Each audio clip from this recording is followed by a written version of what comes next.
ലോറിയിൽ നിന്നിറക്കുന്നതിനിടെ കൊമ്പൻ ഗുരുവായൂർ ദേവസ്വം ഗോപികൃഷ്ണന് പരിക്കേറ്റു. ചെമ്പൂച്ചിറ ഉത്സവത്തിന് എഴുന്നള്ളിക്കാൻ കൊണ്ടുവന്ന ആനയെ ലോറിയിൽ നിന്നിറക്കുമ്പോഴാണ് അപകടം സംഭവിച്ചത്. ആനയുടെ പാദത്തിനാണ് പരിക്കേറ്റിട്ടുള്ളത്. തിങ്കളാഴ്ച ഉച്ചകഴിഞ്ഞ് 2 മണിയോടെ കോരേച്ചാൽ ക്ഷേത്രത്തിന്റെ സമീപത്ത് വെച്ചാണ് ആനയ്ക്ക് അപകടം സംഭവിക്കുന്നത്. ആനയെ കയറ്റിക്കൊണ്ടുവന്ന ലോറിയിൽ നിന്ന് ഇറക്കുന്നതിന് സാധാരണ വാഹനത്തിലുണ്ടാകാറുള്ള ചവിട്ടുപടി ഉണ്ടായിരുന്നില്ല.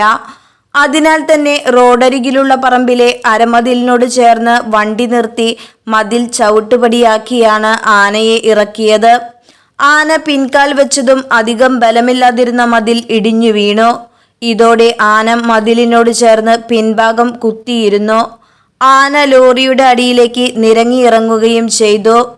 പാദങ്ങൾക്ക് പരിക്കേറ്റതിനാൽ ഇന്ന് വൈകിട്ട് ഗുരുവായൂരിൽ നടക്കാനിരിക്കുന്ന ആനയോട്ടത്തിൽ ഗോപികൃഷ്ണന് പങ്കെടുക്കാൻ സാധിക്കില്ല. ഗുരുവായൂർ ആനയോട്ടത്തിലെ സ്ഥിരം സാന്നിധ്യമായിരുന്നു ഗോപികൃഷ്ണൻ.